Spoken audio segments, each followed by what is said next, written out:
বিসমিল্লাহির রহমানির রহিম। পরম করুণাময় ও অসীম দয়ালু আল্লাহর নামে শুরু। আউযু বিল্লাহি মিনাশ শাইতানির রাজীম। বিসমিল্লাহির রহমানির রহিম। আবাসা ওয়া তাওয়াল্লা أن جاءه الأعمى وما يدريك لعله يزكى أو يذكر فتنفعه الذكرى أما من استغنى فأنت له تصدى وما عليك ألا يزكى وأما من جاءك يسعى وهو يخشى فأنت عنه تلهى كلا إنها تذكرة فمن شاء ذكره في صحف مكرمة مرفوعة مطهرة بأيدي سفرة كرام بررة قتل الإنسان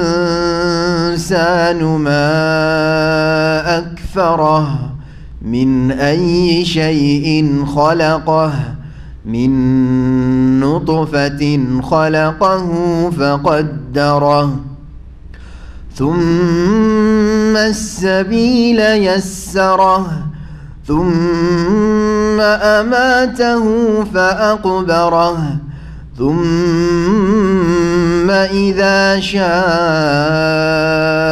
أنشره كلا لما يقض ما أمره فلينظر الإنسان إلى طعامه أنا صببنا الماء صبا ثم شققنا الأرض شقا فأنبتنا فيها حبا وعنبا وقضبا وزيتونا ونخلا وحدائق غلبا وفاكهة وأبا متاعا لكم ولأنعامكم فإذا جاءت الصاخة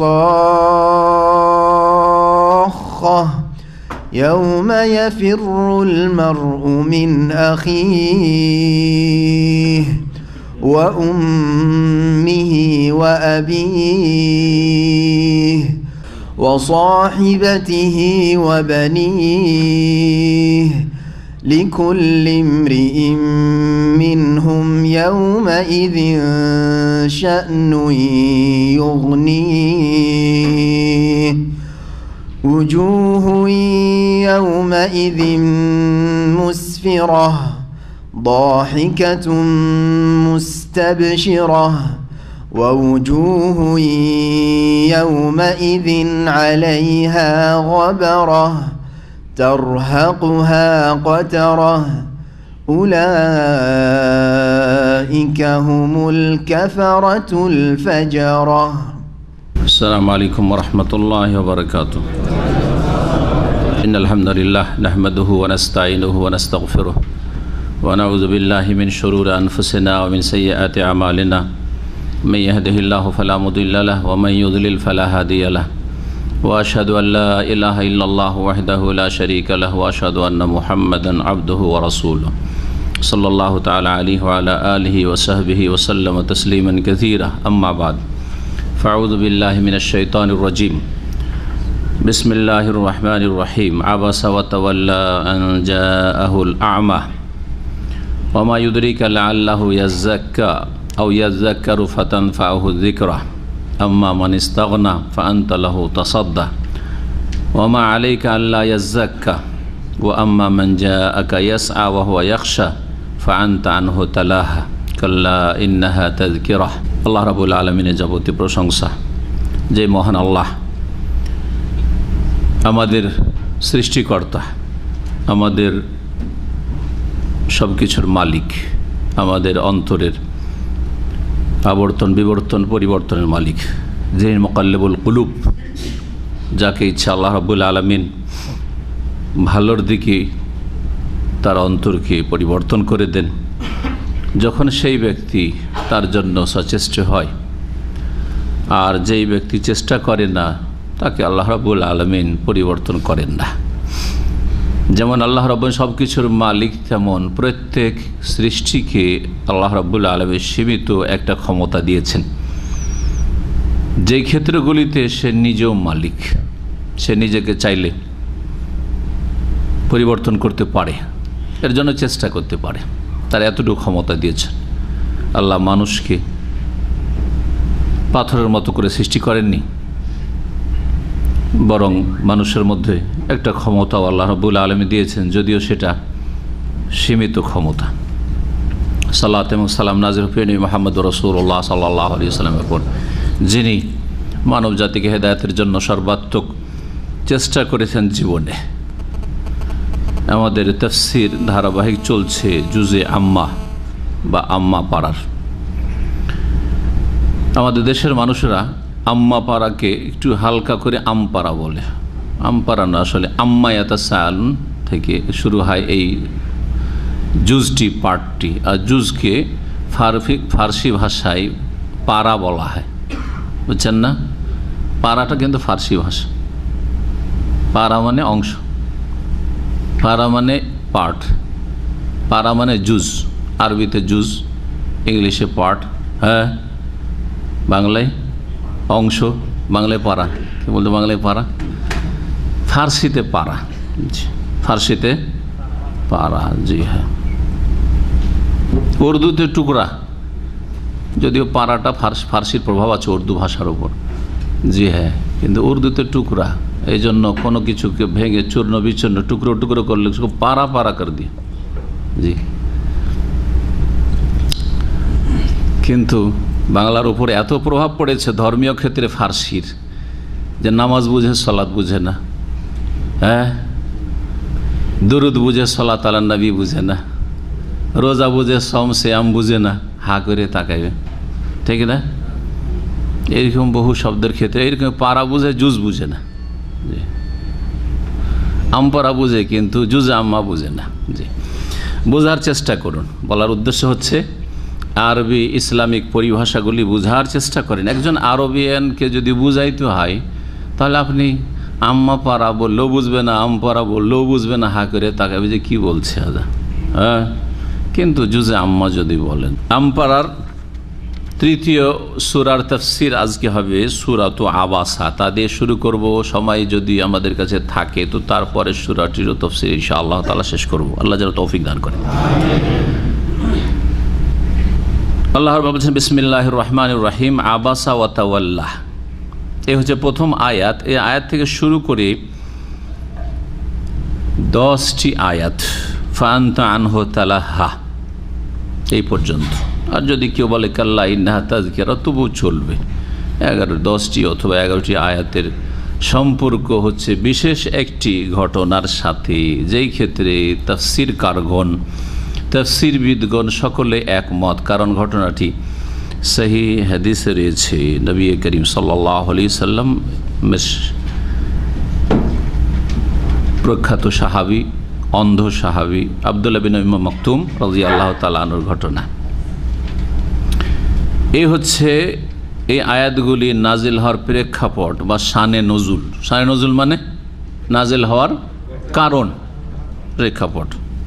কোন প্রেক্ষাপটে, কী কারণে, কি অবস্থায় নাজিল হয়েছে, শানে নজুল। সব আয়াতের শানে নজুল নেই, বরং অধিকাংশ আয়াতের শানে নজুল নেই। বিধিবিধান আল্লাহর ধারাবাহিক, যখন যেটা প্রয়োজন মনে করেছেন বর্ণনা করেছেন, অথবা কোনো কাহিনী যখন প্রয়োজন মনে করেছে উপদেশমূলক নাজিল করেছেন। কিন্তু অনেকগুলি আয়াত রয়েছে বা সূরা রয়েছে যেগুলির কি রয়েছে, শানে নজুল বা সাবাবে নজুল রয়েছে। আরবরা সাবাবে নজুল বুঝে, নাজিল হওয়ার কারণ, আর আমাদের দেশের মানুষরা শানে নজুল কথাটি বুঝে, অথচ দুটোই আরবি শব্দ। একটা আমাদের দেশের মানুষরা বুঝে। ঘটনা কি ছিল এটা আপনাদের সামনে বর্ণনা করি। ইমাম ইবনে কাসির রহমতুল্লাহ আলাইহি তার তাফসীরে বর্ণনা করেছেন, সেখান থেকেই তুলে ধরি।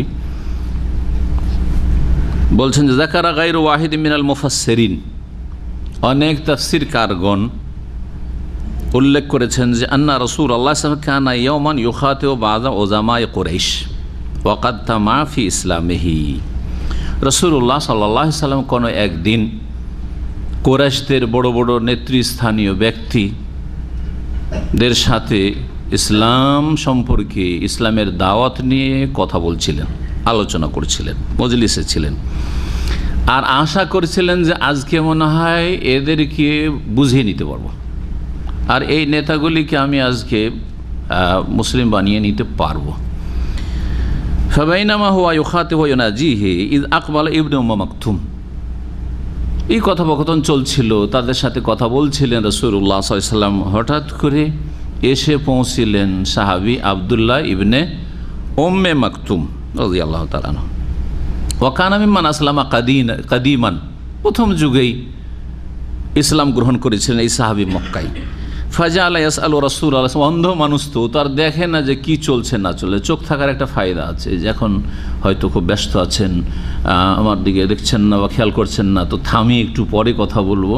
আবার এটা অনেকের হুঁশও থাকে না, কথার উপর কথা বলা শুরু করে চোখ থেকেও। অনেকের এই চোখ আছে কিন্তু অন্তর্দৃষ্টি নেই, আছে না? অনেকে কথা বলছেন, চলতে আছে, ওর মাঝখানে কথা বলা শুরু করে। আমাদের আঞ্চলিক ভাষা বলে কথার মাঝে কাঁঠাল ভাঙা। কথা বলছে, গল্প করছে, আর ওই সময় যদি কাঁঠাল হচ্ছে জাতীয় ফল, যদি ভেঙে দেওয়া হয় বাঙালির সামনে, তো কাঁঠাল খাবে না, ও কথা বলবে, কথা বুঝছেন না? রাসূলুল্লাহ সাল্লাল্লাহু আলাইহি ওয়াসাল্লাম ব্যস্ত ছিলেন, ওটা না খেয়াল করে অন্ধ মানুষ রাসূলুল্লাহ সাল্লাল্লাহু আলাইহি ওয়াসাল্লামকে কোনো দিনই বিষয়ে জিজ্ঞাসা করা শুরু করেছেন। ওয়ায়ুলিহু আলাইহি, একবার নয় বারবার করে বলছেন ইয়া রাসূলুল্লাহ। নবী সাল্লাল্লাহু আলাইহি ওয়াসাল্লাম এড়িয়ে যাচ্ছেন, ভ্রুক্ষেপ করছেন না, জবাব দিচ্ছেন না, কথায় ব্যস্ত আছেন।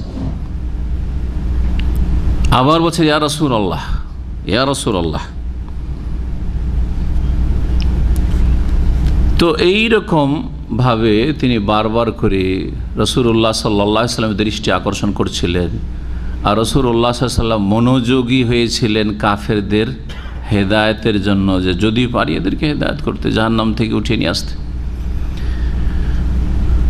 জি, নবী সাল্লাল্লাহু আলাইহি ওয়াসাল্লাম প্রশ্নে উঠে, নবী সাল্লাল্লাহু আলাইহি ওয়াসাল্লাম কি এই অন্ধ মানুষকে তুচ্ছ মনে করে অমনোযোগী হয়েছেন? হাসা ওয়াকাল্লা, কখনো না। জি, যদি এটা কেউ বুঝে যে ওকে ছোট মনে করে বা গরিব মনে করে, আর এরা সব আমির ওমরা সব নেতা মাথা, তাহলে এটা হচ্ছে একটি ভ্রষ্টতা, এটা ভুল ধারণা। জি, এটা কখনো করেন রাসূলুল্লাহ সাল্লাল্লাহু আলাইহি ওয়াসাল্লাম। জি, কখনো এটা করেননি। অবশ্যই রাসূলুল্লাহ সাল্লাল্লাহু আলাইহি ওয়াসাল্লামের উদ্দেশ্য ছিল যে বৃহৎ স্বার্থ, এই লোকগুলিকে একটু পরে পাওয়া যাবে না, সব কাফের বেদিন, আর তারপরে বড় বড় নেতা, এরা সব সময় বসবেও না, কথা বলতেও চাইবে না। এখন শুনছে তো কথা বলেই চেষ্টা করি, দেখি একে তো সবসময় পাবই, দেখেন নিয়তে পার্থক্য হয়ে গেল। এইরকম যদি কেউ করে তো কোনো দোষের বিষয় তেমন না, তেমন দোষের বিষয় নয়। তারপরও আল্লাহ রাব্বুল আলামিন যেহেতু এই কাফের নেতাগুলির ভাগ্যে হেদায়েত রাখেননি, হেদায়েত হবে না, আল্লাহ জানছেন, নবী সাল্লাল্লাহু আলাইহি ওয়াসাল্লাম তো জানছেন না, নবী সাল্লাল্লাহু আলাইহি ওয়াসাল্লাম তো আশাই মেহনত করছেন। এই জন্য এই আয়াতগুলি নাযিল হয়েছে। তাহলে একজন দায়ীর সামনে যে জানে না যে কি হেদায়েত হবে আর না হবে, যদি একজন খাস লোক নিয়মিত ধরেন ইসলাম শিখতে আসে যে কোনো জায়গায়, প্রতিষ্ঠানে, ইসলামী সেন্টারে ও কোথাও, আর ওর ক্ষেত্রে একটু অমনোযোগী হয়, আর আরেকজন এবং আসে না, এই পেয়েছি, দেখি যদি একে একটু সংশোধন করে নেওয়া যায়, এর ভ্রান্ত আকিদাগুলি অথবা এর যে ফরজ ওয়াজিবে ঘাটতি ইত্যাদি, তো এটা এমন কোনো দোষের বিষয় নয়, কারণ ভালো নিয়তে। কিন্তু যদি এখানে ইন্নামাল আমাল বিন্নিয়ত নিয়ত থাকে, এই তো সাধারণ মানুষ, অশিক্ষিত মানুষ, গরিব মানুষ, আর এ হচ্ছে একবার ডাক্তার ইঞ্জিনিয়ার পেয়েছি অথবা পেয়েছি একবারে কোনো একটা দলের জেনারেল সেক্রেটারি সভাপতি সাহেব অথবা বিশাল কোনো পুঁজিপতি নেতা মাথা, সেই জন্য তার গুরুত্ব দিচ্ছি, তো অবশ্যই গুনার কাজ, অবশ্যই গুনার কাজ। কথা বুঝতে পারছেন না? জি, কারণ আল্লাহ রাব্বুল যে কোনো আমলের ফলাফল দেন নিয়তের ওপর। ইন্নামাল আমালু বিন্নিয়াত ওয়ালাকিন ইউআখিযুকুম বিমা কাসাবাত কুলুবুকুম। আল্লাহ তোমাদের পাকড়াও করবেন তোমাদের অন্তরের কর্মের ওপর। অন্তরে কি ধরনের আপনার কর্ম ছিল, নিয়ত ছিল। তো নবী করিম সাল্লাল্লাহু আলাইহি ওয়াসাল্লাম ভাবছিলেন যে এই লোকটি যদি এখন একটু থেমে যায়, পরে এর জবাব দিচ্ছি, এই করেছে। আয়েশা রাদিয়াল্লাহু তাআলা আনহা থেকে এই মর্মে আর একটু বর্ণনা রয়েছে যে নবী করিম সাল্লাল্লাহু আলাইহি ওয়াসাল্লাম ওর দিকে ভ্রুক্ষেপ করেননি। ফাজা আলান নবী সাল্লাল্লাহু আলাইহি ইউরিজু আনহু ওয়া ইউকবিলু আলাল আখার। নবী করিম সাল্লাল্লাহু আলাইহি ওয়াসাল্লাম ইবনে উম্মে মাকতুম অন্ধ ব্যক্তির দিক থেকে মুখটা ফিরিয়ে নিচ্ছিলেন আর ওই দিকে মনোযোগী হয়ে কথা বলছিলেন। একটু বিরক্তিও বোধ করেছেন যে বারবার করে কেন একটা কথা বলছে, থেমে যাও, একটু বিরক্তি বোধ করেছিলেন এবং বিমুখ হয়েছিলেন, অন্যদিকে মুখটা ফিরিয়েছিলেন। এই দুটো কথাকে কোরআনের ভাষায় আবাসা ওয়াতাওয়াল্লা দিয়ে ব্যক্ত করা হয়েছে। বিরক্তি বোধ করা আর মুখটা ফিরিয়ে নেওয়া। অন্যের দিকে মুখ ফিরাচ্ছিলেন মানে কাফের নেতাদের দিকে, যাতে আবু জাহাল ছিল, উতবা ছিল, শাইবা ছিল, রাবিয়া, বড় বড় নেতা এরা, যে কাফেরদের যে সবগুলি নেতা প্রায় হালাক হয়েছে, ধ্বংস হয়েছে বদরের যুদ্ধে। সুবহান আল্লাহ জানছেন, কিন্তু নবী জানছেন না যে এরা আমার বিরুদ্ধে লড়াই করার জন্য আসবে আর জাহান্নামের ইন্ধন হবে, আর এদের মৃতদেহগুলিকে নিক্ষেপ করা হবে বদরের কূপে। কিছু জানছিলেন না রাসূলুল্লাহ সাল্লাল্লাহু আলাইহি ওয়াসাল্লাম, কারণ তার কাছে গায়েবের কোনো চাবি ছিল না, তখন জানানো হয়নি, হেদায়েতের আশায় ছিলেন তিনি ওদের। কিন্তু আল্লাহ জানছেন সাত আসমানের ওপর থেকে, আরো আজিম থেকে, যে এরা হেদায়েত হবে না, এদের দুর্দশা এরকম হবে। ফাফি হাযা উনজিলাত, এই মর্মে নাজিল হয় আবাসা ওয়া তাওয়াল্লাহ। জি, তিরমিজিতে এই হাদিসটি রয়েছে। যাই হোক, বলছেন আল্লাহ রাব্বুল আলামিন আবাসা ওয়া তাওয়াল্লাহ, তিনি ভুরু কুঞ্চিত করলেন না। এটা ভারী বাংলা, তাই না? একটু হালকা বাংলা আর একটা নেন। মুখ ভার করলেন, এবার বুঝলেন তো? মুখ ভারী করা বুঝলেন তো? না, কেউ কথা বলছে আপনি একটু মুখ ভারী করলেন, জি, মনটা একটু বেজার প্রকাশ করলেন। জি, আবাসা বিরক্তি বোধকে বোঝানো হয়েছে আবাসা দিয়ে, ভুরু কুঞ্চিত করলেন। আবাসা ইয়া বেসো ফি ওজহি, কারোর সাথে দেখা হইলে ভুরু কুঞ্চিত করা। কারণ বিরক্তি বোধ হলে মানুষের ভুরুগুলো কুঞ্চিত হয়, হয় না? হয় না? এরকম হয়? হ্যাঁ হ্যাঁ, জি হ্যাঁ, ঠিক। ওয়াতাওয়াল্লা, এবং বিমুখ হলেন, মুখটা ফিরিয়ে নিলেন অন্যদিকে, বিরক্তি বোধ করলেন আর অন্যদিকে মানে মনোযোগী হইলেন ওই কাফেরদের দিকে। আল্লাহ বলছেন কে হলেন? রাসূলুল্লাহ সাল্লাল্লাহু আলাইহি ওয়াসাল্লাম। কেন হইলেন? আনজা আহুল আমা, যেহেতু তার কাছে একজন অন্ধ ব্যক্তি এসেছিল। ওমা ইউদরিকা, হে নবী তুমি কি বুঝো, কি জানো? ওমা ইউদরিক, আদরা ইউদরি মানে হচ্ছে জানানো, আর কা তুমি, তোমাকে কে জানাবে বা কি বা জানো তুমি? তুমি কি বা জানবে? যদি আল্লাহ আল্লাহু ইয়াজ্জাক্কা, হতে পারে এই অন্ধ ব্যক্তি আত্মশুদ্ধি করবে, পরিশুদ্ধ হবে। এই ব্যক্তি নিজের নফসের তাজকিয়া, নিজের নফসকে, নিজেকে অপবিত্রতা থেকে, পাপাচার থেকে পবিত্র করতে চায়, সহজ ভাষায় তাজকিয়া। সে আত্মশুদ্ধি করবে। আও ইয়াজ্জাক্কারু, অথবা সে উপদেশ গ্রহণ করবে। তাজাক্কারা, ইয়াতাজাক্কারু মানে হচ্ছে উপদেশ গ্রহণ করা, আর যিকরুন মানে হচ্ছে উপদেশ। যাকারা ইয়াজকুরু উপদেশ, জি, জিকির ওখান থেকে উপদেশ, জিকির বলা হয় উপদেশকে। ইন্না নাহনু নাযালনা যিকর, আমি উপদেশ নাযিল কোরআন হচ্ছে উপদেশ, রাসূলুল্লাহ সাল্লাল্লাহু আলাইহি ওয়াসাল্লাম সুন্নাহ হচ্ছে হাদিস হচ্ছে উপদেশ, কোরআন সুন্নাহকে জিকির বলা হয়েছে। আর তাযাক্কুর মানে হচ্ছে উপদেশ নেওয়া, আর তাজকির মানে হচ্ছে উপদেশ দেওয়া। তাহলে আরবি গ্রামে জানলে খুব সুবিধা, আর না জানলে কোরআন সুন্নাহ বুঝতে বড় অসুবিধা আছে। কি বলতে কি বলবেন, আজকাল অল্প জেনে যারা বেশি কথা বলে তাদের অবস্থাটা এইরকম। আজকাল অনলাইনের যুগে, গুগল শেখের যুগে, যারা কোনো শেখের কাছ থেকে ইলম না হাসিল করে, কোনো আলেমের কাছ থেকে ইলম হাসিল না করে কিছু ইসলাম চর্চা করছে, ওরাই হচ্ছে তাদের বড় গুরু ওস্তাদ, বা নিজে নিজে ও শুধু গুগল ওস্তাদ ধরেই শুধু মানে ফতোয়া দেওয়া শুরু করেছে। তাদের ভুল ভ্রান্তি বেশি হবেই হবে, কারণ সে তাজকির, জিকির আর তাজাক্কুর মানে পার্থক্য করতে পারবে না। কিন্তু একজন যে কোরআন সুন্নাহ বুঝার মতো, সে পার্থক্য করতে পারে। ইয়াজ্জাক্কারু আসলে ছিল ইয়াতাযাক্কারু, আও ইয়াজ্জাক্কারু অথবা সে উপদেশ নেবে। এই অন্ধ ব্যক্তি তোমার কথা শোনে, আর এরা উপদেশ নেবে না, এই কাফের নেতারা। ফাতানফাহু যিকরা, যখন সে উপদেশ গ্রহণ করবে, নেবে, তার জন্য উপকারী হবে এই উপদেশ।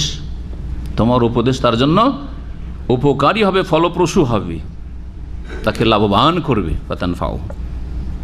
আম্মা মান ইস্তাগনা, পক্ষান্তরে যেই ব্যক্তি বেপরোয়া হলো, যারা বেপরোয়া হলো। ইস্তাগনা মানে বেপরোয়া হওয়া, অমুখাপেক্ষী হওয়া। ইস্তেগনা মানে, ইস্তেগনার একটা তাফসীর এটা, যে বেপরোয়া, পরোয়া করে না। মুহাম্মদ সাল্লাল্লাহু আলাইহি ওয়াসাল্লাম বলছেন, ও শুনলো এক কান্দে শুনে আর কান্দে বের করে দিল। কাফের নেতারা এরা বেপরোয়া, অমুখাপেক্ষী। এরা নবী মুহাম্মদ সাল্লাল্লাহু আলাইহি ওয়াসাল্লামের আর তার দাওয়াতের, কোরআন সুন্নাহর, আল্লাহর ওহীর মুখাপেক্ষী নয়, মানবে না এরা, অমুখাপেক্ষী, বিমুখ এরা। একটা তাফসীর আম্মা মান ইস্তাগনা। আর একটা তাফসীর হচ্ছে গিনা থেকে হচ্ছে ইস্তাগনা। গিনাও মানে সচ্ছলতা, গিনা মানে সচ্ছলতা, গিনা মানে হচ্ছে অভাবমুক্ত হওয়া। তাহলে আম্মা মান ইস্তাগনা, পক্ষান্তরে যারা সচ্ছল ব্যক্তি, যারা অভাবমুক্ত, যারা ধনাঢ্য ব্যক্তি, মান ইস্তাগনা।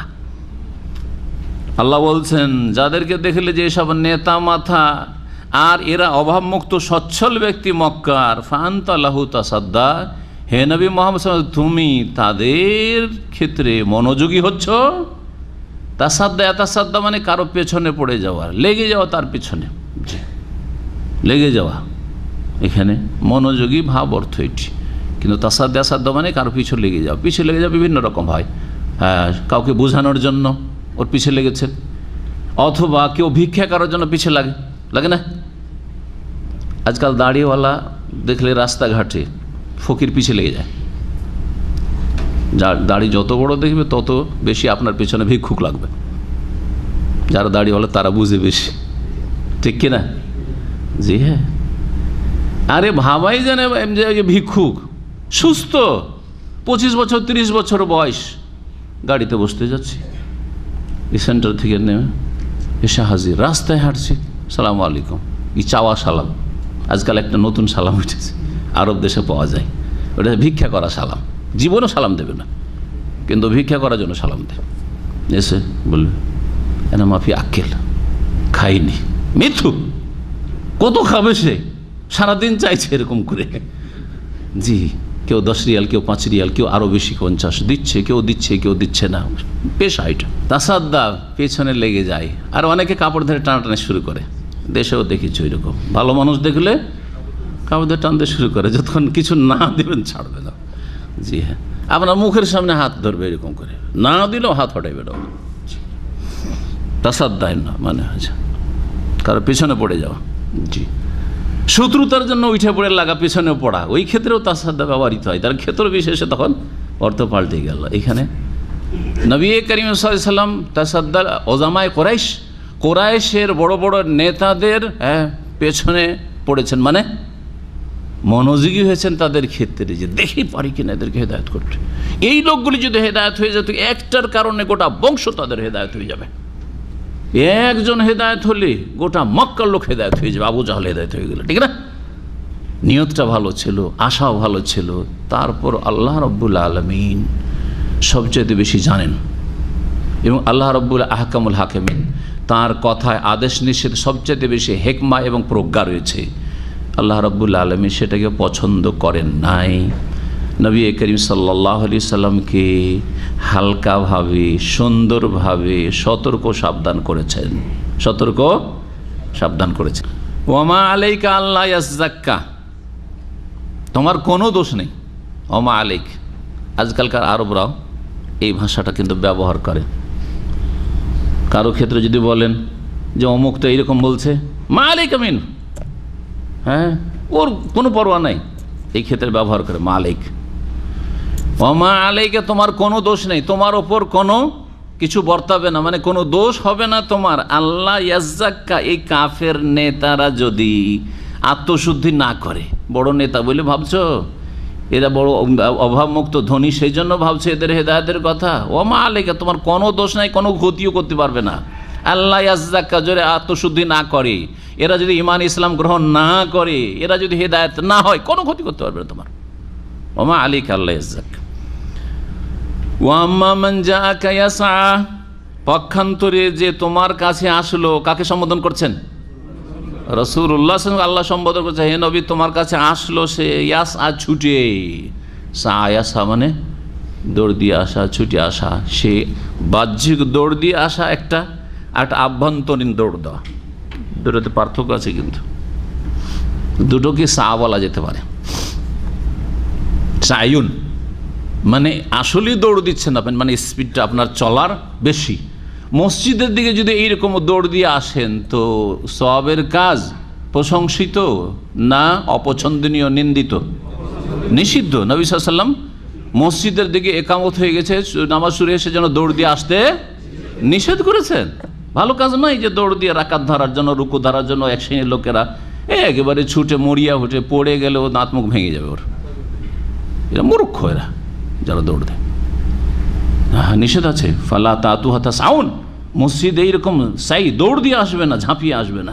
ওয়াতুহা ওয়ালাইকুম সাকিনা, মসজিদে আসবে তোমরা সাকিনা, প্রশান্তির সাথে, ধীর স্থিরভাবে, নর্মাল যেটা চলবে। তাহলে এটা নিষেধ। শারীরিকভাবে দৌড় দেওয়া, বাহ্যিক দৌড় দেওয়া সাই, এটা নিষেধ। কিন্তু আভ্যন্তরীণ দৌড় দেওয়া, হ্যাঁ, প্রশংসিত। আভ্যন্তরীণ দৌড় দেওয়া কি? হ্যাঁ, মসজিদের ক্ষেত্রে সজাগ থাকা, সালাতের সময় টাইম টেবিলের ক্ষেত্রে সজাগ থাকা, আজানের ক্ষেত্রে সজাগ থাকা। আজান হয়ে গেছে, কম্পিউটার ছাড়ো, কাজ ছাড়ো, ডিউটি ছাড়ো, দোকান বন্ধ করো, কাস্টমার ছাড়ো। লাভ হইলো, লস হলো, কাস্টমার চুটলো, এসে গেছে, এটা সেরেই নি, এটা কাস্টমার চলে এসেছে সেলুন, এটা সেরে নি, যাক 5 টাকা 10 টাকা হবে, ও জামাত গেল পরে পড়ে নেব। অনেক নামাজিরা এরকম কাজ করে না। আভ্যন্তরীণ সাই মানে প্রচেষ্টা এবং আপনার দৌড়ঝাঁপ অবশ্যই থাকতে হবে। তো এই লোকটি দৌড় দিয়ে এসছে, মানে একবারে বাড়ি থেকে দৌড় দিয়ে নবী সাল্লাল্লাহু আলাইহি ওয়াসাল্লামের কাছে এসছে, শারীরিকভাবে না, জরুরি নয়, কিন্তু মনের দিক থেকে সে ছুটে এসেছে, ঝাঁপ দিয়ে এসছে। রাসূলুল্লাহ সাল্লাল্লাহু আলাইহি ওয়াসাল্লামের কাছে যাবো, শিখবো, জানবো। জি হ্যাঁ, আগ্রহী এক কথাই। ও আম্মা মান জাআকা ইয়াসআ, যেই ব্যক্তি হে নবী তোমার কাছে আসলো, পক্ষান্তরে যেই ব্যক্তি তোমার কাছে আসলো, ইয়াসআ ছুটে, মনোযোগী হয়ে, ওয়াহুয়া ইয়াখশা, এবং সে ভয়ও করে আল্লাহকে, আল্লাহর ভয় অন্তরে নিয়ে, আল্লাহর ভয় তাকে তোমার কাছে পৌঁছিয়েছে বা নিয়ে এসেছে। ফান্তা আনহু তালাহা, তার থেকে তুমি মশগুল হয়ে যাচ্ছ, তার থেকে তুমি অমনোযোগী হচ্ছ। তালাহা লাহুন থেকে, লাহুন মানে খেলা হয়, লাহুন মানে ব্যস্ত হয়ে যাওয়া হয়, হ্যাঁ জি, অমনোযোগী হওয়া। জি, ফান্তান হতালা, কাল্লা, কোশ্চিন কালো, এটা ঠিক নয়। কোশ্চিন কালো এরকম কাজ করবে না, যা করেছে এটা করিও না। নেতা দেখে তাদের দিয়ে বেশি মনোযোগী হওয়া, আর গরিবকে উপেক্ষা করা, অন্ধকে উপেক্ষা করা, অথবা চাকচিক্য দেখে ছুটা, না এরকম কাজ করবে না। এটা শুধু নবী সাল্লাল্লাহু আলাইহি ওয়াসাল্লামকে না, আমাদেরকে বলা হয়েছে তেলের মাথায় তেল ঢালা। এটা তো আমাদের স্বভাব, তাই না? যে খেয়ে হজম করতে পারে না, রোগের শেষ নেই, ওর এত খায়, এত ভালো ভালো খায়, তাই না? ওকেই দাওয়াত খাওয়ায়, গরিবকে কে খাওয়ায়, ঠিক না?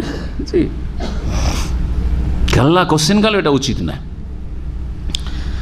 ইন্নাহা তাযকিরা, নিশ্চয়ই এই কথাগুলি যে আয়াত, ইন্নাহার বলতে বোঝানো হয়েছে এই যে কথাগুলি দিক নির্দেশনা দেওয়া হলো আবাসা ওয়া তাওয়াল্লা থেকে, এগুলি হচ্ছে তাযকির, উপদেশ, এগুলি হচ্ছে নসিহত তোমার জন্য এবং তোমার উম্মতের জন্য, মানব জাতির জন্য। কাল্লা ইন্নাহা তাযকিরা, এটা একটা তাফসীর। কাল্লা ইন্নাহা এখানে শুধু এই আয়াতগুলিতে সীমিত করব না, ইন্নাহা তাযকিরা। একটা তো বললাম যে এই বিষয়টি, যে বিষয়টি নিয়ে আলোচনা, কি সতর্কীকরণ আল্লাহর পক্ষ থেকে, নবী সাল্লাল্লাহু আলাইহি ওয়াসাল্লামকে কি করলেন? সতর্ক সাবধান করলেন। এটি হচ্ছে তাযকিরা, উপদেশ তোমার জন্য, মানব জাতির জন্য। আর একটা হচ্ছে ইন্নাহা, মানে ইন্না আয়াতিল কোরআন, কোরআনের সমস্ত আয়াত শুরু থেকে শেষ পর্যন্ত, সূরা ফাতিহা থেকে সূরা নাস পর্যন্ত, এই সবগুলিকে বোঝানো হয়েছে যে কোরআনে কারীম হচ্ছে তাযকিরা, উপদেশ। কোরআনে কারীম হচ্ছে উপদেশ, এটাও হতে পারে। ফামান শাআ যাকারাহু, সুতরাং যার ইচ্ছা হবে সে উপদেশ গ্রহণ করবে, নেবে, সেটাকে স্মরণ করবে, মানে স্মরণ করে তা থেকে উপদেশ নেবে। এখানে ফিরে যাই শুরুতে একটু, আর একটু গভীরভাবে দেখেন লক্ষণীয় বিষয়, এবং কোরআনে কারীমের অলংকার আর বাকভঙ্গিমা, সুন্দর বাকভঙ্গিমা আল্লাহ রব্বুল আলামিন শিখিয়েছেন, আদব কায়দা শিখিয়েছেন। এবং বিশেষ করে রাসূলুল্লাহ সাল্লাল্লাহু আলাইহি সাল্লাম এইরকমই যে কোনো মান্যবর ব্যক্তি, আপনার বাপ মা, আপনার মুরব্বীরা, আপনার ওস্তাদ, আপনার শ্বশুর শাশুড়ি, দাদা দাদি, নানা নানি, যে কোনো বুজুর্গ ব্যক্তি হোক, সম্ভ্রান্ত ব্যক্তি হোক, তাদের ক্ষেত্রে কীরকম শ্রদ্ধা রাখা উচিত। অথচ আল্লাহ রাব্বুল আলামিন সম্বোধন নবী মুহাম্মদ সাল্লাল্লাহু আলাইহি সাল্লামকে, হ্যাঁ, মাবুদের সম্বোধন, যিনি রব, রবের সম্বোধন আব্দ গোলাম মুহাম্মদ সাল্লাল্লাহু আলাইহি সাল্লামকে, ঠিক কিনা? তো যেভাবে ইচ্ছা সেইভাবে সতর্ক সাবধান করতে পারে, যেভাবে ইচ্ছা সেইভাবে তাম্বি করতে পারে, যেভাবে ইচ্ছা সেইভাবে সংশোধন করতে পারে, ঠিক কিনা? অসুবিধা নাই। তারপরেও দেখেন ভাষা বলার তরিকা আমাদেরকে শেখানোর উদ্দেশ্যে এখানে কিভাবে বলা হয়েছে। প্রথম আয়াতটাতে দেখেন আবাসা ওয়া তাওয়াল্লা। আবাসা মানে কি বললাম, দেখি কতটা এতক্ষণ শুনে মনে আছে। কারণ আবাসা মানে ভ্রূকুঞ্চিত করলো, আর না হয় মুখ ভার করলো, ঠিক না? কে? কোন এক ব্যক্তি, যার নাম এখানে উল্লেখ করেন, কোন এক ব্যক্তি ভ্রূকুঞ্চিত করলো, ওয়া তাওয়াল্লা, আর মুখটা ফিরিয়ে নিল। নবী সাল্লাল্লাহু আলাইহি ওয়াসাল্লাম বুঝে গেছে, বুঝার লোক বুঝে গেছে, ঠিক কিনা? যার বুঝার সে বুঝে গেছে। আপনাদের মধ্যে কারো যদি এরকম স্বভাব থাকে, বুঝার লোক বুঝে গেল, ঠিক কিনা? কিন্তু যদি বলি আপনি কাজটা ভালো করলেন না, মুখ ভার করলেন, কথা বললাম তো, বা অমুক কথা বললো তো, আর আপনি মুখটা ফিরিয়ে নিলেন, জি, কষ্ট বেশি লাগলো না? কষ্ট লাগলো, ঠিক না? এখানে গায়েব করি, থার্ড পারসন গ্রামার বুঝেন? ইংরেজি গ্রামার বুঝেন না বাংলা বুঝেন? দেখেন না আরবি বুঝেন। মোতাকাল্লিম ফার্স্ট পারসন, মুখাতাব সেকেন্ড পারসন, তাই না? যাকে সম্বোধন করে বলছেন কাকা, তুমি, তোমরা, আমি, আমরা, ফার্স্ট পারসন মোতাকাল্লিম। আর সে, তিনি, তারা, এটা হচ্ছে গায়েব। আবাসা ওয়া তাওয়াল্লা, গায়েব করে সে ভ্রূকুঞ্চিত করলো, মুখ ভার করলো, মুখটা ফিরিয়ে দিল। আর তারপর একটু এগিয়ে যান, কি জন্য এই কাজ করেছিল? কারণ তার কাছে একজন অন্ধ লোক এসেছিল। নবী সাল্লাল্লাহু আলাইহি ওয়াসাল্লাম বুঝতে পারলেন যে আমাকে সতর্ক সাবধান করা হইল, সেই লোক আমি, সেই লোক আমি। তারপর আল্লাহ বলছেন ওয়া মা ইউদরিকা, এখানে হাজির করে দিলেন, মুখাতাব সেকেন্ড পারসনে চলে আসলেন, যে গায়েব থেকে খেতাবে সম্বোধন। ওয়া মা ইউদরিকা, হে নবী তুমি কি জানো? তুমি বললেন না সে কি জানে, বললেন কি? আগের গিয়ারে বলতেন সে কি জানে যে হতে পারে ও আত্মশুদ্ধি করবে, তাই না? তারপরে সবগুলিতে দেখেন ফাআনতা আলাইকা যা আকা ফাআনতা আনহু তালাহা, সবগুলি আনতা কা, ঠিক না? জি হ্যাঁ। পরে যখন উপদেশগুলি দিচ্ছেন তখন তুমি, তুমি, তুমি, তোমার, এইরকম করে বলছেন। কিন্তু প্রথমখানে কি বললেন? গায়েব করে যে কোনো এক ব্যক্তি এই কাজ করল। রাসূলুল্লাহ সাল্লাল্লাহু আলাইহি ওয়াসাল্লামের ক্ষেত্রে প্রথম এক নম্বরে একজন মুমিনের শ্রদ্ধা সম্মান সবচেয়ে বেশি থাকতে হবে আল্লাহর পরে। আর তারপরে বড়দের ক্ষেত্রে আপনি ছেলেকে যেভাবে বলবেন, স্ত্রীকে যেভাবে বলবেন, আর সেই লাঠি দিয়ে সতর্ক সাবধান করেন, বা সেই তরিকাতে আপনি সতর্ক সাবধান করবেন বা কোনো হুকুম করবেন, মাকে, হ্যাঁ, বাপকে, দাদা দাদিকে, না, কখনো না। অবশ্যই পার্থক্য হবে। আপনি আপনার সাথী সঙ্গীতের সাথে যেভাবে কথা বলছেন সেভাবে আপনার ওস্তাদের সাথে ওইভাবে আপনি সম্বোধন করবেন? জি না না না, এটা কোরআন শিখায় নাই। কাল্লা ইন্নাহা তাযকিরা ফামান শাআ যাকারা ফি সুহুফি মুকাররামাহ। এই যে উপদেশ বাণী কোরআনে কারীম, এটা কোথায় রয়েছে? ফি সুহুফি মুকাররামাহ, সম্মানিত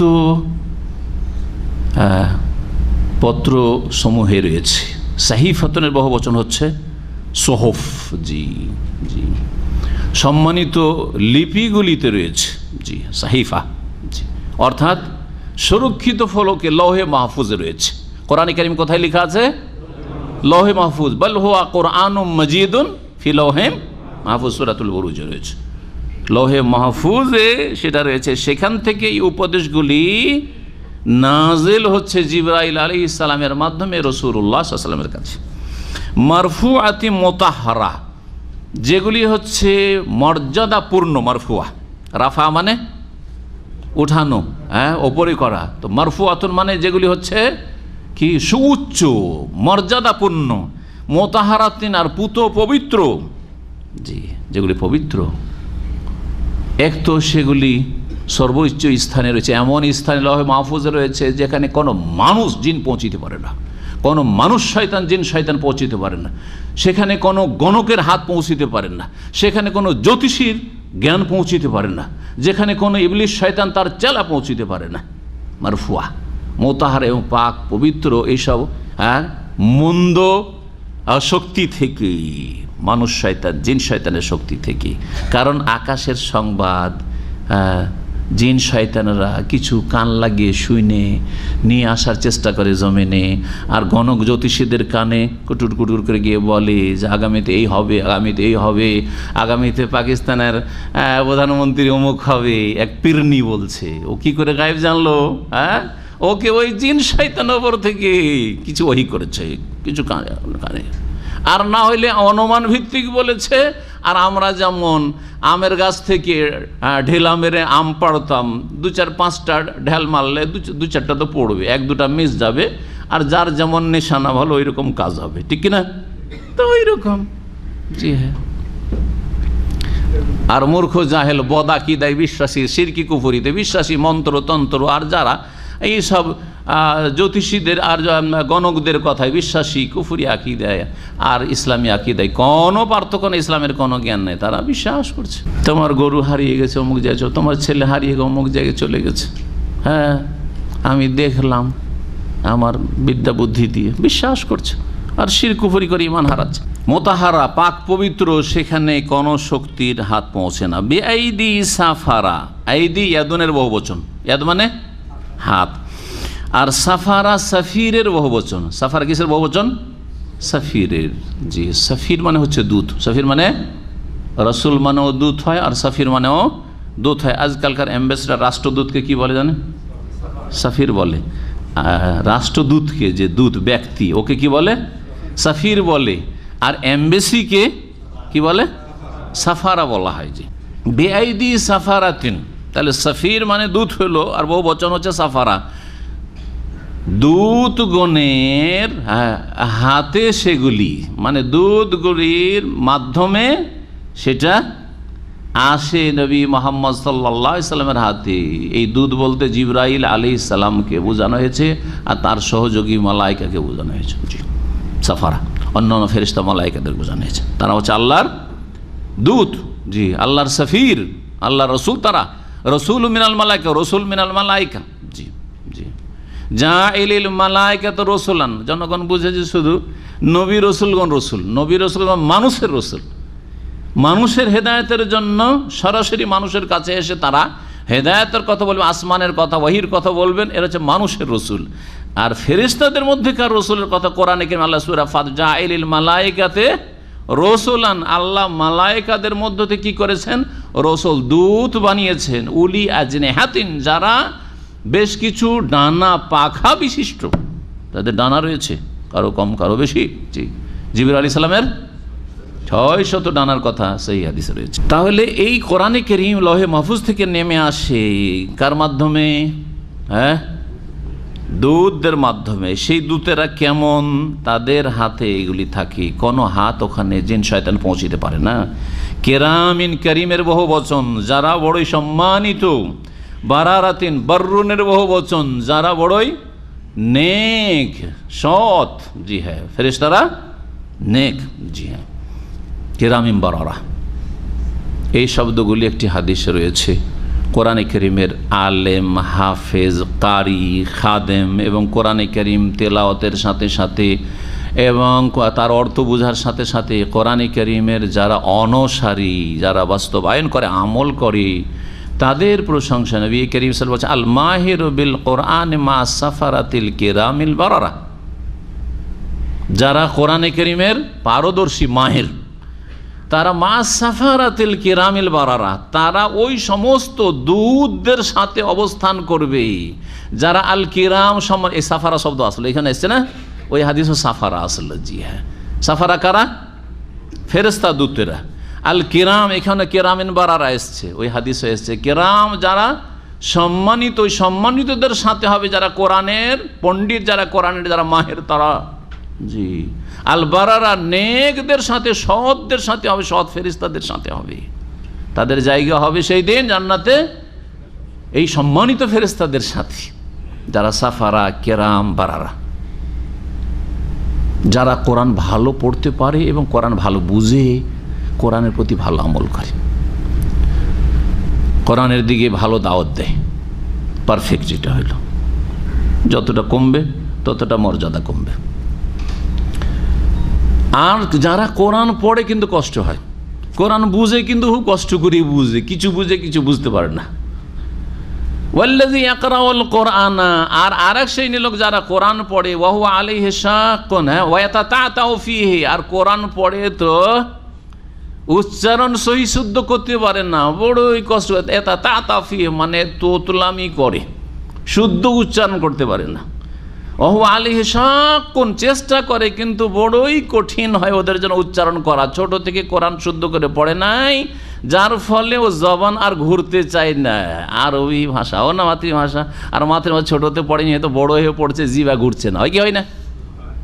চেষ্টা করে উচ্চারণ ঠিক করতে পারছেন না। ছোট থেকে যারা করে নিয়েছে ব্যাস একবারে ফুল পারফেক্ট, বড় হয়ে সংশোধন করা বড়ই মুশকিল। জি হ্যাঁ, শখ কঠিন। ফালাহু আজরান, যারা কষ্ট করে কোরআন পড়বে, কষ্ট করে কোরআন বুঝবে, তাদের জন্য দ্বিগুণ নেকি রয়েছে। সুবহানাল্লাহ।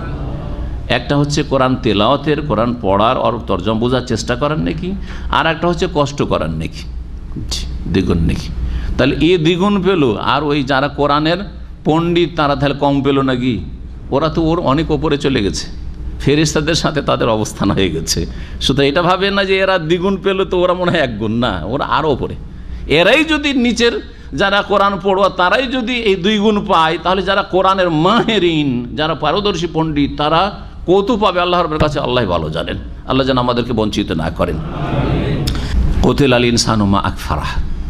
এখন আল্লাহ বলছেন এই মানব জাতি সম্পর্কে আর অধিকাংশ লোকই হচ্ছে অকৃতজ্ঞ, আর বিশেষ করে যারা কাফের এবং কাফেরদের অনুসারী, সেই পথের পথিক। জন্মসূত্রে মুসলিম হইল, নামে মাত্র মুসলিম, আকিদা আমলে, কাজে কর্মে, ফরজ অজেবের হেফাজতে, আরাম নাজাজ থেকে বাঁচার ক্ষেত্রে মুসলিমদের পথের পথিক না, আম্বিয়া রসুলদের পথের পথিক না, সৎ লোক নেক লোকদের পথের, সলেহীন সিদ্দিকিনদের পথের পথিক না, তারা কাফের বেদিনদের পথের পথিক, ওই পথে চলে তারা। তাদের সম্পর্কে আল্লাহ বলছেন কুতিল আল ইনসানো। কুতিলা 2টি তাফসীর করা হয়েছে, একটা হচ্ছে লোয়েনা, মানুষের অভিশাপ হোক, এটা অর্থ। তবে এর চাইতে বেশি সহি তাফসীর অধিকাংশ মুফাসসির বলেছেন কুতিলা মানে হালাকা, হালাকাল ইনসানু, মানুষের সর্বনাশ হোক। অর্থাৎ বেদিন, কাফের বেদিন বিধর্মী যারা আল্লাহর সাথে সঠিক সম্পর্ক রাখে না, আল্লাহর সাথে দিনের সাথে সম্পর্ক, শিরক বিদআতে সম্পর্ক রাখে, আর না হলে নামে মাত্র সম্পর্ক রাখে, মসজিদের মুসলিম, ফরজ ওয়াজিবের কোনো পরোয়া নাই, অথবা আসলেই কাফের হয়ে থেকে গেল, কতিল আল ইনসান, এইরকম মানুষ ধ্বংস হোক। আল্লাহ বলছেন কেন ধ্বংস হোক? মা আকফারারও দুটো তাফসীর রয়েছে। একটা হচ্ছে মা ইস্তিফহামিয়া, জিজ্ঞাসামূলক, আর একটা হচ্ছে মা তাআজ্জুবের জন্য, কোনো বিস্ময়কর বা আশ্চর্যজনক বিষয়কে প্রকাশ করার জন্য। মা তাআজ্জুবেরও সেগাতে মা আহসানাহু আহসান বিহি, তাআজ্জুবের দুটো সেগা আছে আরবি গ্রামারে, নাহুর গ্রামারের কিতাবে। তো এখানে মা আকফারা, কতই না অকৃতজ্ঞ, আরে কতই না খারাপ লোক। অবাক হওয়ার জন্য বলি না, আশ্চর্য হওয়ার ক্ষেত্রে বলি না আমরা, কত খারাপ, মানে খুব খারাপ, তাই না? জি, অবাক হওয়ার জন্য বলি মা আকফারা, কতই না অকৃতজ্ঞ। সেই জন্য ধ্বংস হোক যারা অকৃতজ্ঞ, নাশকরগুজার, এইরকম মানুষ ধ্বংস হোক, আল্লাহ বলছেন। দ্বিতীয় তাফসীর হচ্ছে মা হচ্ছে ইস্তিফহাম, জিজ্ঞাসার জন্য, মা আকফারা, সেই রকম মানুষ ধ্বংস হোক। জি, মা আকফারা, তাকে কে কুফরি করতে উদ্বুদ্ধ করলো, কে কুফরি করতে তাকে প্ররোচিত করলো? মা আকফার, আইয়ু শাইইন আকফারা, কোন বিষয়, কোন বস্তু তাকে কাফের বানিয়ে দিল? জি, মা আকফারা, আইয়ু শাইইন আকফারা। মিন আইয়ি শাইইন খালাকাহ, মানুষকে এখন চিন্তাশীল হইতে বলছেন। কোন বস্তু থেকে আল্লাহ মানুষকে সৃষ্টি করেছেন একটু চিন্তা করুক। জবাবে আল্লাহ বলছেন, তোমরা জানো না, আমি বলি। আল্লাহ বলছেন মিন নুতফাতিন খালাকাহ, শুক্রবিন্দু থেকে, একটা শুক্রবিন্দু থেকে আল্লাহ, বরং শুক্রবিন্দুর একটা লক্ষ লক্ষ শুক্র কীট রয়েছে, একটা শুক্র কীট দিয়ে আল্লাহ রাব্বুল আলামিন সৃষ্টি করেছেন। মিন নুতফাতিন খালাকাহ, শুধু সৃষ্টি করে ছেড়ে দেননি, ফাকাদ্দারা, অতঃপর কি করেছেন? সুপরিমিত করেছেন, সব কিছুর পরিমাণ নির্ধারিত করেছেন। আয়ুর পরিমাণ, রুজির পরিমাণ, সুস্থতার পরিমাণ, সমস্ত কিছুর পরিমাণ, সমস্ত কিছুর পরিমাণ আল্লাহ রাব্বুল আলামিন।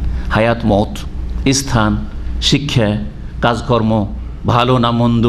জি, এই মর্মে নবী করিম সাল্লাল্লাহু আলাইহি ওয়াসাল্লামের হাদিসটা শুধু স্মরণ করিয়ে দিই। নবী সাল্লাল্লাহু আলাইহি ওয়াসাল্লাম বলেছেন যে মানুষ 40 দিন এক অবস্থায় থাকে মায়ের গর্ভে, তারপরে দ্বিতীয় 40 দিন এই হয়, তৃতীয় 40 দিনে, 3 কত হয়ে যায়? 120 দিন। ফায়ুমারু বিআরবা'i কালিমাত, তখন 4টা কথা নিয়ে ফেরেশতা এসে হাজির হয়ে যায়। 4টা বিষয় তকদিরের ক্ষেত্রে, তার তাকদিরে উমরি, তার আয়ুর, পুরো আয়ুর তকদির লেখা হয়। এই হচ্ছে সুপরিমিত করা, সুঠাম করা। সুপরিমিত করার আর একটা দিক আছে, দৈহিক গঠনের দিক থেকে আল্লাহ সুঠাম করেছেন, এমন সুন্দর করে দেখতে ভালো লাগছে, তাই না? দুটো চোখ আল্লাহ দিয়েছেন, দুটো কান দিয়েছেন, দুটো নাকের ছিদ্র দিয়েছেন, দুটো হাত দিয়েছেন, দুটো পা দিয়েছেন। এক এক পায়ে কতটা করে আঙ্গুল সবার জানা আছে। যদি বেশি করে দেন, কারো যদি 3টা চোখ থাকে ভালো লাগবে দেখতে, এখানে এখানে 3 চোখ দিয়ে দেখছে, ভালো লাগবে।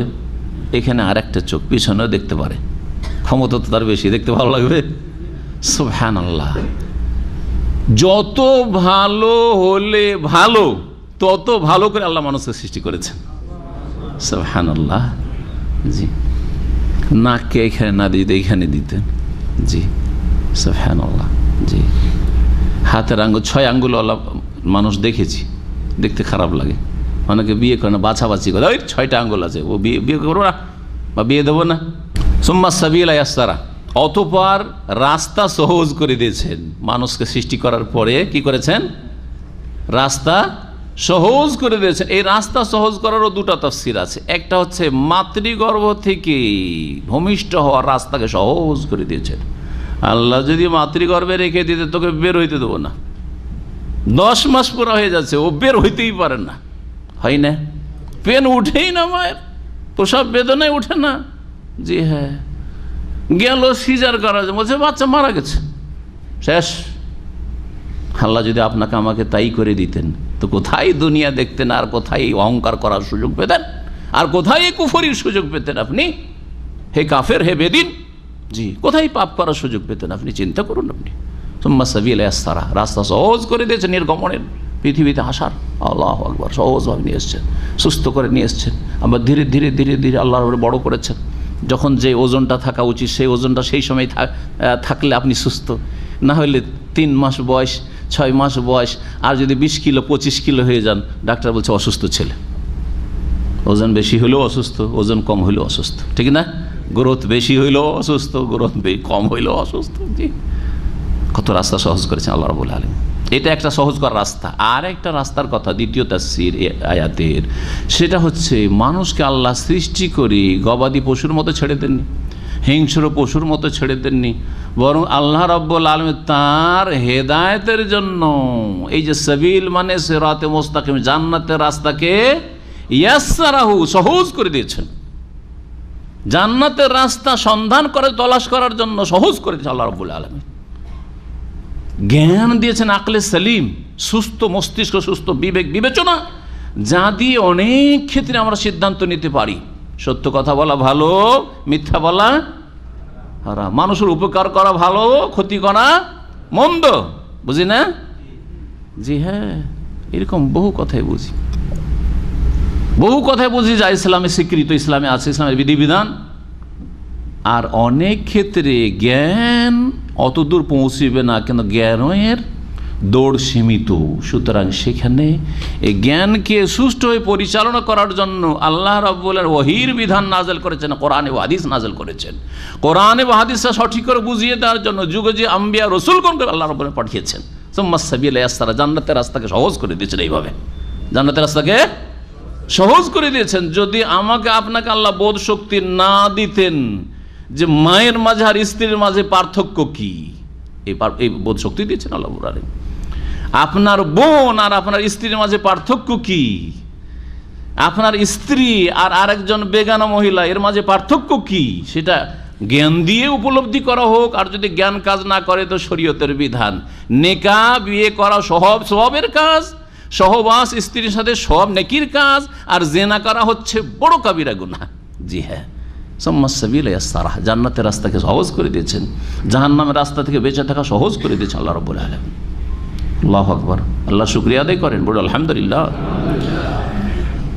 জন্মসূত্রে মুসলিম, আল্লাহ মুসলিম ঘরে পয়দা করেছেন, রাস্তা সহজ করে দিয়েছেন। হিন্দুর ঘরে পয়দা হলে দেখতেন গোটা বংশ খুন করার জন্য রেডি হয়ে যেত, তুই মুসলমান হবে। সেই ক্ষেত্রে আপনার যদি ঈমান মজবুত না হয় তাহলে সেখানে পদস্খলন অবশ্যই ঘটে যেত। মরি আর বাঁচি, আমি জান্নাতকে হারাবো না, জাহান্নামে যাব না আমি, এটা কয়জন হইতে পারে? এইরকম ঝুঁকি কে কয়জন নিতে পারে? জি হ্যাঁ, কয়জন এই ঝুঁকি নিতে পারে? আমার আত্মীয় স্বজনের সাথে সম্পর্ক থাক আর না থাক, আল্লাহর সাথে, রবের সাথে আমার সম্পর্ক থাকতে হবে, স্রষ্টার সাথে আমার সম্পর্ক ঠিক থাকতে হবে। মানুষের সাথে সম্পর্ক ভালো হইলো না মন্দ হইলো ওটা পরের বিষয়, আগের বিষয় আমাকে যিনি এই দুনিয়ায় পাঠিয়েছেন তাকে চিনি কিনা, তার সাথে সম্পর্ক আমার ভালো কিনা। কথা বুঝছেন না? বুঝছেন না? জি হ্যাঁ, বিদাতিরা বিদাতের জন্য বাধ্য করছে, গ্রামবাসীকে রাজি করবেন। হ্যাঁ, বিদাতি হুজুরকে রাজি করবেন, আপনি বাপ দাদা বিদাতি তাদেরকে রাজি করবেন, পরিবার বংশধরকে রাজি করবেন না, রবকে রাজি করবেন। সুম্মা সাবিলা ইয়াসসারা, বহু লোকের জন্য আল্লাহ রাস্তা সহজ করে দিচ্ছেন, যাক এরা অসন্তুষ্ট হোক, আল্লাহ আমার উপর রাজি হয়ে যাক, ঠিক কিনা? আরেকজনের জন্য করেননি, আপনার সাথে ও ভালো ভাই পারবো না, আমি এত ঝুঁকি নিতে পারবো না, সবাই অসন্তুষ্ট আমার পরিবারের, জি ওদের তরিকাতেই থাকে, আবু তালেবের মতো। জি, যদিও আপনাদেরকে ভালোবাসি, রাসূলুল্লাহ আবু তালেব ভালোবাসতেন, কিন্তু ইসলামে আসার তৌফিক হয়নি। ওইরকম অনেকে আছে, বেদাতি ঘরে থেকে গেল, ঝুঁকি নিতে চাইল না, মহব্বত করে, কথাগুলি আপনাদের ভালোই লাগে, কিন্তু মানতে পারছি না দেশে গিয়ে, ঠিক না? জি, রাস্তা সহজ হলো না ওর জন্য, আপনার জন্য আল্লাহ রাস্তা সহজ করে দিয়েছেন জান্নাতের, বলুন আলহামদুলিল্লাহ। সুম্মা আমাতাহু, অতঃপর আল্লাহ রাব্বুল আলামিন মানুষকে মৃত্যু দান করেন। এ তো হিকমত রয়েছে, না হলে জালেমের বিচার হইতো না। সারা জীবন যদি জালেম বেঁচে থেকে যেত তো জুলুম করতেই থাকতো, সারা জীবন মজলুম বেঁচে থাকতো তাহলে পুরোপুরি হ্যাঁ তার সুবিচার কায়েমের কোনো দিন হইতো না, আর আল্লাহ কোনো সুবিচার হইতো না। সুতরাং এমন একটা দিন হইতে হবে যেই দিন জালেম হাজির হবে, মজলুম হাজির হবে, ন্যায়কারী হাজির হবে, অন্যায়কারী হাজির হবে, সৎ হাজির হবে, অসৎ হাজির হবে, আর সবার সামনে বিচার হবে। এটাই হচ্ছে সুস্থ মস্তিষ্কের কথা। যে একদিন সুবিচারের দিন কায়েম হওয়া উচিত, যেটা ইয়াউমুল কিয়ামা, হাসরের দিন। এই জন্য মৃত্যু মানুষের, যে মৃত্যুর পরে যে সেই দিন আসতে পারে। আকবারা, মরণের পরে যদি হিংস্র পশুর মতো বন জঙ্গলে মরে পড়েই থেকে যায়, হ্যাঁ, পোকামাকড়ে খেয়ে নেয়, অন্য পশুতে খেয়ে নেয়, হ্যাঁ ঠিক না, গরু মরে পড়ে আছে মাঠে, হ্যাঁ, আর জি হ্যাঁ কুকুর শিরগালিতে টানা হাঁচড়া করছে। মানুষকে যদি ওইরকমভাবে আল্লাহ ফেলে রেখে দিতেন, এই সম্মানিত সৃষ্টি কত লাঞ্ছিত অপদস্থ হইতো, আর কত আবহাওয়া দূষিত হইতো, পরিবেশ কত খারাপ হয়ে যেত, কত দুর্গন্ধ ছড়াইতো। তার জন্য আল্লাহ কি করলেন? কবরের ব্যবস্থা, দাফন কাফনের বিধান দিলেন। আকবারা, আল্লাহ তাকে কবরস্থ করার ব্যবস্থা করলেন, যে কবরে দাফন করি। সুম্মাইযা শাআ আনশারা, অতবার যখন আল্লাহ চাইবেন পুনর্জীবিত করবেন, ছেড়ে দেবেন না। মরে গেলে, এক্সপায়ার হয়ে গেলে আর কিচ্ছু হবে না, না না না না, আযাব শুরু হয়ে গেছে এখন থেকেই। আর এই আযাব দিয়ে আল্লাহ ক্ষান্ত হবেন না, কারণ এই দিয়ে তোমার পুরো যে অপরাধের বদলা তুমি পাওনি, সুতরাং সেখানে হাজির হইতে হবে সেই বিচার দিবসে, ইয়াউমুদ্দিন, ইয়াউমুল জাযা। আর সেখানে দুটো স্থান রয়েছে, জান্নাত জাহান্নাম, সেই দিন নির্ণয় হবে। জি, ফাকবারা সুম্মা ইযা শাআ আনশারা, অতঃপর যখন আল্লাহ চাইবেন পুনর্জীবিত করবেন মানুষকে। কাল্লা লাম্মা ইয়াকযি মা আমারা, কোশ্চিন কালেও এটা নয় যে মানুষ পুনর্জীবিত হবে না, মানুষের কোনো বিচার হবে না, মানুষকে আল্লাহ হাজির করবে, এমনটা নয়। লাম্মা ইয়াকযি মা আমারা, আল্লাহ যা নির্দেশ করেছেন মানুষ এখন পর্যন্ত তা পালন করে নাই, এটা একটা তাফসীর। আল্লাহ নির্দেশ করেছেন, আমারা মানে আমারাহুল্লাহ, আর লাম্মা ইয়াকযি মানে মানুষ বান্দা তা এখনো পূরণ করে না। যেই উদ্দেশ্যে আল্লাহ তোমাকে সৃষ্টি করেছেন সেই উদ্দেশ্যকে তুমি এখনো বাস্তবায়ন করতে পারো নাই। করতে থাকো, আবুদ রাব্বাকা হাত্তা ইয়াতিকাল ইয়াকিন, মরণ পর্যন্ত ইবাদত চালিয়ে যাও। তাহলে আল্লাহ যে উদ্দেশ্যে সৃষ্টি করেছেন, যে নির্দেশ দিয়েছেন, সেই নির্দেশের উপর আমল হবে। লাম্মা ইয়াকযি মা আমারা, এটা একটা তাফসীর। আর একটা তাফসীর করেছেন, একটু সূক্ষ্মভাবে বুঝতে হবে, দ্বিতীয় তাফসীর। আজকের তফসিরে প্রায় অনেকগুলি আয়াতের কিন্তু দুটো দুটো করে তফসির বললাম। এটা যারা বেশি বুঝে, অ্যাডভান্স মনে রাখতে পারে, আয়ত্ত করতে পারে, তাদের জন্য তো বড় উপকারী। আর যদি একবার প্রাথমিক লেভেলে থাকেন তাহলে আজকে মুশকিলই লাগছে বুঝতে, নাকি না? বুঝছেন, অন্তত বুঝার সময় বুঝে নিচ্ছেন, তারপরে ধারণ ক্ষমতা থাকলে রাখবেন। আর না হলে মানুষের ব্রেন হচ্ছে জমির মতো, হাদিস আছে, জমি 3 প্রকার নবী সাল্লাল্লাহু আলাইহি ওয়াসাল্লাম বলেছেন, বোঝা গেছে না? জি হ্যাঁ, ওই 3 প্রকারের জমির মতো মানুষের ব্রেন বুদ্ধি। জি, কোনো জমি পানি ধরেও রাখতে পারে, আকাশের বৃষ্টির পানি, আর ফসলে দিতে পারে। আর কোনো জমি এত নিচা যে পানি তো ধরে রাখতে পারে কিন্তু ফসল দিতে পারে না, ফলন দিতে পারে না। আর কোনো জমি এত উঁচা, এত টিলা যে সেখানে যতই বৃষ্টি হোক না কেন সব গড়ে চলে যায় চারিদিকে, অন্যকে পানি পৌঁছা দেয় কিন্তু নিজে কিছুই ধরে রাখতে পারে না। মানুষও এরকমই ঠিক। দ্বিতীয় তাফসীরটা শুনেন, বলছেন যে এখানে আমর মানে হচ্ছে আমরে কওনি, সৃষ্টিগত আল্লাহর নির্দেশ। আল্লাহর বিধানগত নির্দেশ হচ্ছে আল্লাহর বিধিবিধান পালন করা, আগের তাফসীর। আল্লাহ যা নির্দেশ করেছেন মানুষ এখনো পালন করে নাই পুরোপুরি, যতদিন তুমি আছো দুনিয়ায় পালন করো, এটা কর্মজগৎ। এটা একটা তাফসীর হলো আমরে শারি। আর আরেকটা হচ্ছে আমরে কওনি, আল্লাহ রাব্বুল আলামিন যেই নির্দেশ করেছেন মানে সৃষ্টিগতভাবে আল্লাহ নির্দেশ করেছেন, মানে আল্লাহর যে ফায়সালা একটা রয়েছে, চূড়ান্ত ফায়সালা যা তিনি করবেন, কোন ফায়াকুন দিয়ে। কোনটা আল্লাহর হুকুম কিনা? কোন ধ্বংস হয়ে যাও, কোন সৃষ্টি হও, কোন মরো, এগুলো আল্লাহর হুকুম না? কিন্তু কোন হুকুম? শারঈ হুকুম না সৃষ্টিগত হুকুম? সৃষ্টিগত হুকুম। এগুলো হচ্ছে সৃষ্টি করার জন্য হুকুম, তাই না? কিন্তু আকিমুস সালাহ, নামাজ পড়ো, সালাত আদায় করো, আতুস জাকাত, জাকাত দাও, এগুলো কোন হুকুম? শারঈ হুকুম। এবার বুঝতে পেরেছেন, আমরে কওনি, আমরে শারঈ, সৃষ্টিগত হুকুম নির্দেশ আর বিধানগত নির্দেশ। তাহলে কি বলতে চাইছে এর তাফসিরে? ইবনে উসাইমিন রাহিমাহুল্লাহ তার জুজ আমার তাফসির বলছেন যে লাম্মা ইয়াকযি মা আমারা, আল্লাহ রাব্বুল আলামিন এখনো পুরা করেননি মা আমারা, যে সৃষ্টিগত নির্দেশ তিনি দিয়েছেন। সৃষ্টিগত নির্দেশ হচ্ছে বা দেবেন, অনেক সময় মাজি বলে ভবিষ্যতের অর্থ নেওয়া হয়। কোরআনে কারীম বহু রয়েছে, কাদ আফলাহাল মুমিনুন, মুমিনরা সফল কাম হয়ে গেছে, মানে হবে। জি হ্যাঁ, আল্লাহ রাব্বুর নির্দেশ হচ্ছে সৃষ্টিগত, যে পৃথিবী এক সময় কি হয়ে যাবে, ধ্বংস হয়ে যাবে। এই পৃথিবী আর থাকবে না, আখেরাত শুরু হবে, কিয়ামত কায়েম হবে, বিচার দিবস কায়েম হবে, জান্নাত জাহান্নামে যাওয়ার দুই শ্রেণীর মানুষ দুই ভাগ করে দিয়ে হুকুম হবে, ঠিক না? সৃষ্টিগত হুকুম আল্লাহ রাব্বুল আলামিন ফয়সালা। জি, লাম্মা ইয়াকজি, আল্লাহ ওইটা এখনো করেন নাই। মরলে কবরে গেলে কিন্তু না, কবরে যাওয়াই শেষ না, আর কবরের আযাবই শেষ না, আর কবরে আত্মা খুব নেক লোকের আরাম পাচ্ছে, সুখে আছে, এটাই শেষ না, সমাপ্তি না। লাম্মা ইয়াকজি মা আমারা, আল্লাহর যে সৃষ্টিগত বিধান রয়েছে যে কিয়ামত হবে আর জান্নাত জাহান্নামে মানুষ যাবে, কেউ জান্নাতি ফারিকুন ফিল জান্নাহ ফারিকুন ফিস সাইর, লাম্মা ইয়াকজি মা আমারা, সেটা এখন আল্লাহর পুরা করেননি, বাকি আছে সেটা। ফালিয়ানজুরিল ইনসানু ইলা তাআমিহি, আল্লাহকে চেনার জন্য আমাদের জন্য আল্লাহ যে কিছু পৃথিবীতে রেখেছেন তার কিছু দেখতে বলছেন গভীরভাবে।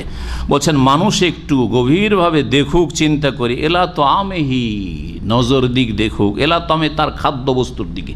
কি খাচ্ছ, আল্লাহ কিভাবে খাওয়াচ্ছেন, কোথা থেকে তোমাদের খাবার পানীয় আসছে। আন্না সাবাবনাল মা সাব্বা, প্রথমত আমি আকাশ থেকে মানে মেঘমালা থেকে প্রচুর পরিমাণে বৃষ্টি বর্ষণ করি। যদি বৃষ্টি বন্ধ হয়ে যায় কোনো কিছু পাবো না, না পানি পাবো আর না খাবার পাবো। কয়দিন, কতদিন আপনি সঞ্চিত করে রাখবেন? 6 মাস, 1 বছর, 2 বছর, 3 বছর। তারপরে সুম্মা শাকাকনাল আরদা শাক্কা, এই যে বৃষ্টি বর্ষণ হইল তখন বিরান একবারে শুকিয়ে যাওয়া জমি কি হইল, আল্লাহ রাব্বুল আলামিন বিদীর্ণ করলেন, তাতে ফাটল ধরল, নরম হইল। এক তো নরম হইলো, চাষাবাদের যোগ্য হইলো চাষাবাদ করলে, আর চাষাবাদ যদি নাও করা হয় তাহলে এই ভূগর্ভে অনেক বীজ গাছপালার পড়ে আছে, পাখিতে ফেলেছে, উড়ে এসে পড়েছে, যেভাবে হোক না কেন, তখন কি করবে, সেই জমিন ভূমি মাটি বিদীর্ণ করে গজিয়ে উঠবে, অঙ্কুর গজাবে, হয় না? এমন এমন গাছ দেখতে পায় মাঠে ঘাটে, আর এই কে বীজ এখানে কে নিয়ে আসলো রে, আল্লাহ ভালো যায় কে নিয়ে আসলো, ঠিক না? ফাম্বাতনা ফিহা হাব্বা, সুতরাং এই জমিনে পৃথিবীতে আমি কি করি, শস্য, হাব্বান মানে দানা শস্য, ধান গম শস্য, যত রকমের শস্য রয়েছে, হাব্বান শস্য, তাতে উদ্গত করি। ওয়াইনাবান আঙ্গুর উদ্গত করি। ওয়া কাজবান শাকসবজি, কাজবান হচ্ছে তাজা শাকসবজি যেগুলি মানুষেও খায়, আবার গবাদি পশুতেও খায়। গবাদি পশু যেগুলো শাক, আমরা বাঙালির তো অনেক শাক খায়, মাশাআল্লাহ, মানুষও শাক বানিয়ে খাচ্ছে আর গরুকে খাওয়াচ্ছে, খায় না? জি। ও জৈতুন ও নাখলা, এবং জৈতুন আমি উদ্গত করি। ও নাখলান, খেজুর, হ্যাঁ খেজুর গাছ এবং খেজুর উদ্গত করি। ও হাদাইকা গোলবা, এবং ঘন বৃক্ষ বিশিষ্ট, গোলবান মানে হচ্ছে ঘন নিবিড়, আর হাদাইক বহু বচন, বাগ বাগিচা বাগান। জি হ্যাঁ, ও হাদাইকা গোলবা মানে না, মানে ঘন বৃক্ষ গাছ বিশিষ্ট বাগান সহ আমি কি করি, উদ্গত করি মানে আবাদ করি। ও ফাকিহা, এবং বিভিন্ন রকমের ফলমূল। ও আব্বান, এবং ঘাস লতা পাতা। জি, ফাকিহা মানুষের খাদ্য, যেটা মানুষকে খেতে স্বাদ লাগে, ফলমূল। আর আব্বান হচ্ছে গবাদি পশুর খাদ্য, যতগুলি ঘাস রয়েছে লতা পাতা রয়েছে, এগুলো মানুষ তো খাই না, কিন্তু মানুষের গবাদি পশু ওগুলো খাই। তাই আল্লাহ বলছেন মাতা আল্লাকুম, এই সমস্ত সৃষ্টি হচ্ছে তোমাদের ভোগের সামগ্রী হিসাবে। ওয়ালি আনআমিকুম, এবং তোমাদের গৃহপালিত বা গবাদি পশুর ভোগের সামগ্রী বা খাদ্যবস্তু হিসাবে। ফাইদা জাআতিস সাখা, এই তো দুনিয়া, কিন্তু দুনিয়া একদিন ধ্বংস হয়ে যাবে। কখন সেটা? যেই দিন বিকট শব্দ আসবে, সাখা এমন ভয়ঙ্কর বিকট শব্দ, সাখাতুন বলা হয়েছে। সাখা মানে এমন বিকট শব্দ হওয়া, যেই শব্দ কানের পর্দাকে ফাটিয়ে দেয়। কিয়ামতের জন্য যে সিংহায় ফুৎকার দেওয়া হবে, তাতে মানুষের যারা সেই সময় বেঁচে থাকবে আর তাদের উপর কিয়ামত কায়েম হয়, তারা সবাই কিন্তু অসৎ পাপিষ্ট হবে। তার আগে মমিনদের রোগগুলিকে আল্লাহ কবজ করবেন, মমিন উঠে যাবে, আল্লাহকে আল্লাহকে স্মরণ করার কোনো লোক থাকবে না, আল্লাহর ইবাদত করার কোনো লোক থাকবে না, যে মর্মে রয়েছে হাত্তা লা ইউকালু ফিল আরদি আল্লাহ আল্লাহ, যতদিন পর্যন্ত আল্লাহ বলনেওয়ালা মানে আল্লাহর জিকির নয়। আবার বেদাতে এনেছে যে আল্লাহর জিকির করনেওয়ালা যতদিন থাকবে, এই জিকির পার্টি বেদাতি জিকির পার্টি ততদিন নাকি কিয়ামত কায়েম হবে না। বল ব্যাখ্যা, আল্লাহর নাম লেনেওয়ালা মানে আল্লাহর প্রতি বিশ্বাসী মানুষ যতদিন থাকবে, মুমিনরা যতদিন থাকবে, ততদিন পর্যন্ত কিয়ামত কায়েম হবে না। এদের রূহ কবজ, কারণ আল্লাহ অত কষ্ট মুমিনকে দিতে চান না। কাফেরদের ওপর কিয়ামত কায়েম হবে, বেদিনদের ওপর কিয়ামত কায়েম হবে, পেট পূজারীদের ওপর কিয়ামত। যেই দিন এই বিকট ভয়ঙ্কর শব্দ আগমন করবে, ইয়াউমা ইয়াফিরুল মারউ, সেই দিন কিয়ামত কায়েম হয়ে যাবে। আর সেই দিন প্রত্যেক মানুষ পলায়ন করবে নিজের ভাই থেকে, নিজের মাতা থেকে, নিজের পিতা থেকে, অসাহেবাতিহি নিজের স্ত্রী থেকে, ওয়াবানিয়ে নিজের সন্তান সন্ততি থেকে। কেন পলায়ন করবে? কারণ ভয় করবে যে কি জানি কি বলে, আমি ওইসব করতে পারবো না। হ্যাঁ, ভয়ে পালাবে। প্রত্যেক মানুষের সেই দিন এমন অবস্থা হবে, শানুন মানে অবস্থা হবে, যা তাকে ব্যতিব্যস্ত করে দেবে। ইয়গনিহি মানে যা তাকে কি করবে? ব্যতিব্যস্ত করে দেবে, নিজের নিয়ে ব্যস্ত হয়ে যাবে। নাফসি নাফসি সবাই বলবে কি? নাফসি নাফসি। কে কথা বলবে? একমাত্র কে কথা বলবে?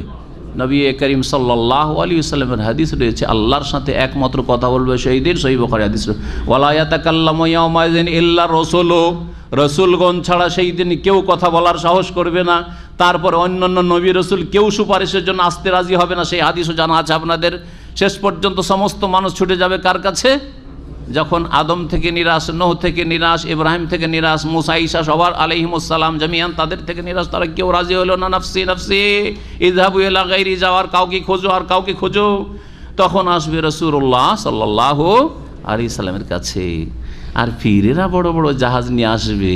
হ্যাঁ জি, লা হাওলা ওয়ালা কুওয়াতা ইল্লা বিল্লাহ। ছিল বাপদাদা ছিল, ওয়াজাদনা আলিহা আবান, আর বলিয়েন না মক্কার মুশরিকদের মতো যে বাপদাদা করে এসেছে আমরাও করবো।